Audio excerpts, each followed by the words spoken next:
लेकिन मैं क्या देख रही हूँ, क्या देख रही हूँ? इस चेहरे की रुहानी कुछ अलग हो रही है। क्या हो गया? जवाब दिया, क्या बताऊं बहन, क्या बताऊं? बिना मतलब के कोई पाप नहीं होता, और जब जान पे नौबत आ जाती है सगे बेटे का बाप नहीं होता। समझ गई? जवाब दिया, बहन तुम तो जानती हो हमारा पुत्र तुम्हारा भतीजा पता नहीं कहां से हमारे बैरी का नाम सीख गया।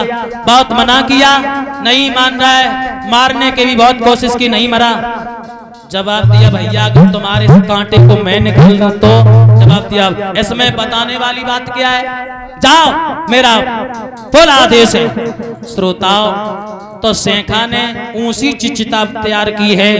जवाब दिया, भैया हमारे पास शीतला चीर है, चिता तैयार करवा दो, उस चिता में हम पहलाद को लेकर के बैठ जाएंगे, तुम्हारा काम हो जाएगा, हमारा एहसान हो जाएगा। तो श्रोताओं, उस चिता में प्रहलाद को बिठा लिया, चिता तैयार करवा ली, चिता में अग्नि ज्वाला प्रकट करवा दी। तो महाराज शीतला चीर ओढ़ करके सेखा बैठ गई, प्रहलाद को गोदी में बिठा लिया। जवाब दिया, बेटा तुम्हारे पास अभी भी टाइम है, राम का नाम लेना छोड़ो, जिसने तुम्हारे चाचा को मारा है, हमारे भैया को मारा है, हमारा बैरी है, तुम्हारा बैरी है। प्रहलाद ने जवाब दिया, मैया जिसने हमारे चाचा को मारा वो तो जन्म देने वाला है, मारने वाला है, और जिसने तुम्हारे पति को मारा है वो तो हमारा भैया है, तुम्हारा भैया है, हमारा पिता है। महाराज क्रोध आ गया, ज्वाला जलने लगी। इधर महाराज भगवान ने देखा कि हमारा भक्त चिता में बैठा हुआ है, 49 पवन सन्नाने लगे, 49 पवन सन्नाने लगे। शीतला चीर उड़ा, प्रहलाद के ऊपर गिरा, सेखा जल करके राख हो गई। और जब सेखा जल के राख हो गई, राक्षस जितने खड़े थे सब लौटने लगे। देवताओं ने देखा कि राक्षसनी खत्म हो गई। महाराज देवता लोग पुष्पों की वर्षा करने लगे। एक कवि तो ये कहता है कि उसी दिन से हमारे हिंदुओं में होली का त्योहार मनाया जाता है, क्योंकि सेखा का दूसरा नाम था होलिका। तो महाराज जब किसी भी तरीके से मार नहीं पाया, अंत में हुआ ये, पाए को गर्म करवाया, पाए को गर्म करवाने का जवाब दिया, प्रहलाद इस पाए से भेंट जा। महाराज प्रहलाद घबराने लगे। जब प्रहलाद घबराने लगे, भगवान ने चींटी का रूप धारण किया, उस पाए पे रेंगने लगे। तो महाराज प्रहलाद की नजर चींटी पे पड़ गई। मन में विचार किया, जब ये चींटी नहीं जली तो हम कहां से जल जाएंगे। जेठ भर के एकदम से महाराज पाए से भेंट गई। कुछ नहीं हुआ, हाथ में तलवार पकड़ ली हिरण्यकश्यप ने। जवाब दिया, अब मेरे हाथों से तुम नहीं बचोगे। अब हमें ये बता, तुम्हारा राम है तो है कहां? तो महाराज प्रहलाद बोले, पिताजी मेरा राम तो हर जगह व्यापक है, हर जगह व्यापक है। श्रोताओं, तो महाराज जवाब दिया, हमारा राम हर जगह व्यापक है। जवाब दिया, दुष्ट अब तू मेरे हाथों से नहीं बचेगा। हाथ में तलवार निकाल ली, जैसे ही मारना चाहे वैसे ही महाराज नरसिंह भगवान प्रकट हो गई।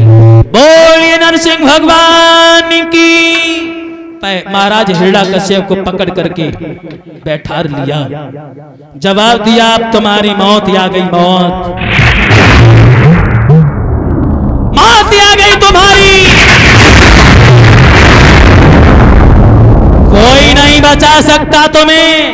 हिरण्यकश्यप सुन करके हंसने लगा, मुझे कोई आज मार नहीं सकता, क्योंकि हमें वरदान प्राप्त है। कौन से?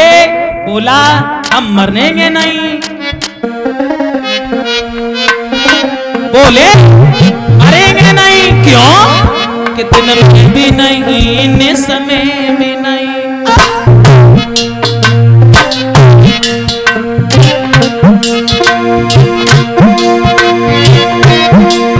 दिन में भी नहीं, निस में भी नहीं, ऊपर भी नहीं, नीचे भी नहीं, भीतर भी नहीं, बाहर भी नहीं, दिन में भी नहीं, निस में भी नहीं।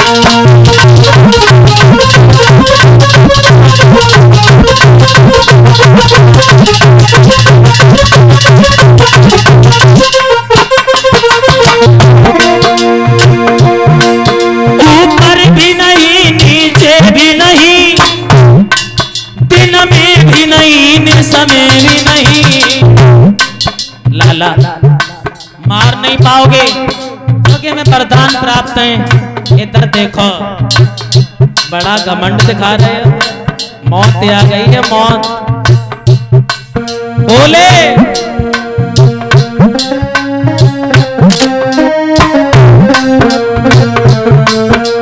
भगवान बोले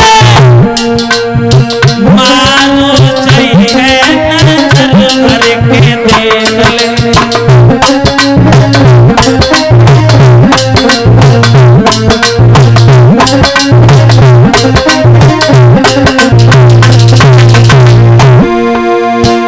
लाला मानो चाहिए नजर भर के देख ले।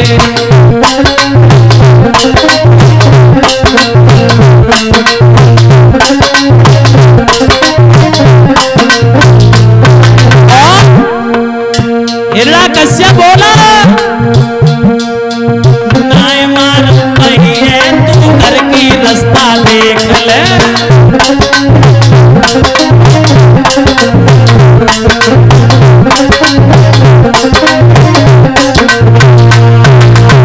आज महाराज जवाब दिया क्या वरदान है? जवाब दिया महाराज ना तो हम बाहर मरे ना है भीतर। भगवान ने उठाया पकड़ा भाज करके देहरी पे पहुंच गई। जवाब दिया बताओ कहाँ? जवाब दिया महाराज ना तो भीतर हैं और ना बाहर हैं। जवाब दिया बीच में लटके। बोले ये वरदान पूर्ण हो गया। और कौन सा है? दिया महाराज ने ऊपर मरे ना नीचे। भगवान ने उठाया घुटुओं पे रख लिया। बोले ये भी वरदान पूर्ण हो गया। अब कौन सा वरदान है? जवाब दिया महाराज ना तो हम अस्त्र से मरे ना शस्त्र से। जवाब दिया देखो ये हमारा नाखून है ना, नहीं अस्त्र है ना शस्त्र है, इनसे अब तुम्हारा वध होगा। ये भी तुम्हारा वरदान पूर्ण हो गया। अब और कौन सा वरदान है तुम्हारा?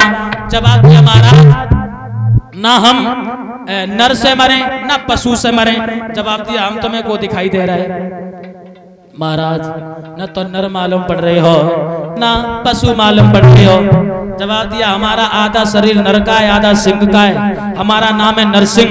ये भी तुम्हारा वरदान पूर्ण हो गया। जवाब दिया और कौन सा वरदान है? जवाब दिया न तो महाराज 12 महीना के 1 महीना में मरे। जवाब महाराज जो दूसरी साल के बाद जो तीसरी साल आती है जिसे लौत की साल बोलते हैं, जिसमें 1 महीने ज्यादा बताते हैं। ना ना ना 1 महीने ज्यादा नहीं होता है बल्कि 1 दिन ज्यादा होता है।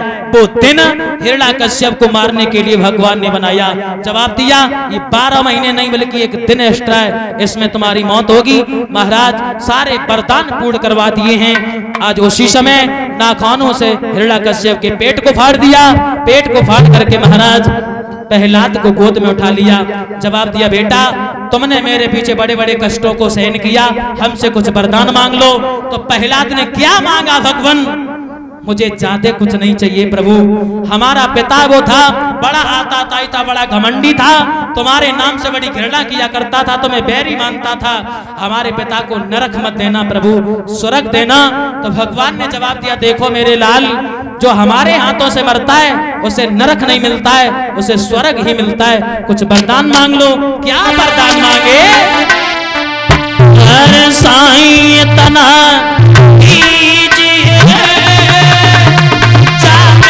कुटम समा